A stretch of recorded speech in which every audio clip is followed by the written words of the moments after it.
नालंदा जिले के अस्थावां विधानसभा क्षेत्र के बिंद में आज राष्ट्रीय जनता दल की एक भव्य चुनावी जनसभा आयोजित की गई। सभा में स्थानीय जनता की भारी भीड़ उमड़ी और पूरे कार्यक्रम में सरकार बदलनी है, इस बार तेजस्वी है तैयार के नारों से पूरा मैदान गूंज उठा। सभा को संबोधित करते हुए नेता प्रतिपक्ष तेजस्वी यादव ने कहा कि बिहार में 20 साल से एक ही सरकार है, लेकिन इन 2 दशकों में जनता को केवल पलायन, बेरोजगारी और भ्रष्टाचार मिला है। उन्होंने कहा कि नीतीश कुमार की सरकार में न पढ़ाई की व्यवस्था है, न दवाई की, न कमाई की, हर क्षेत्र में बिहार पीछे होता गया है। उन्होंने कहा कि अस्पतालों में डॉक्टर नहीं है, गरीब इलाज के लिए दर दर भटक रहे हैं। वहीं थानों में घूसखोरी, दाखिल खारिज में भ्रष्टाचार और अपराध चरम पर है। अपराधियों पर कोई कार्रवाई नहीं होती, जिससे आम जनता असुरक्षित महसूस कर रही है। उन्होंने जनता से अपील किया कि अब समय आ गया है कि बिहार को एक नया नेतृत्व दिया जाए।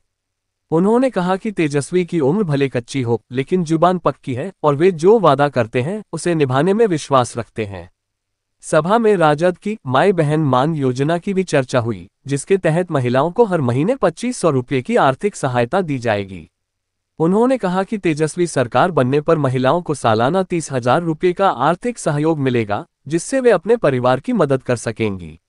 नीतीश सरकार पर तंज कसते हुए कहा कि मौजूदा सरकार ने राजद की योजनाओं की नकल की है। नकलची सरकार सिर्फ घोषणाओं में माहिर है, काम में नहीं। बिजली फ्री की और 10,000 रुपये देने की घोषणा भी उधार के वादे हैं, जिनका जनता से कोई लेना देना नहीं। सभा में प्रधानमंत्री नरेंद्र मोदी और अमित शाह पर भी सीधा हमला बोला गया। उन्होंने कहा कि बिहार की सरकार अब मोदी और अमित शाह चला रहे हैं, नीतीश कुमार हाईजैक हो चुके हैं। सवाल यह है कि बिहार को कौन चलाएगा, बिहार का लाल या बाहरी लोग। उन्होंने कहा गुजरात में मोदी जी फैक्ट्री बनाते हैं, लेकिन बिहार में बेरोजगारी बढ़ाते हैं। अब बिहार में फैक्ट्री नहीं, विक्ट्री चाहिए, ऐसा नहीं होगा। बिहार को अब बिहारी ही चलाएगा। एक मौका तेजस्वी को दीजिए, 20 साल में नहीं हुआ तो 20 माह में होगा।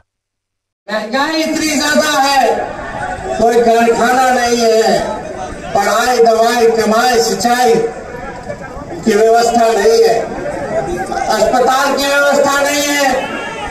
अस्पताल जाइए, ऑपरेशन कराना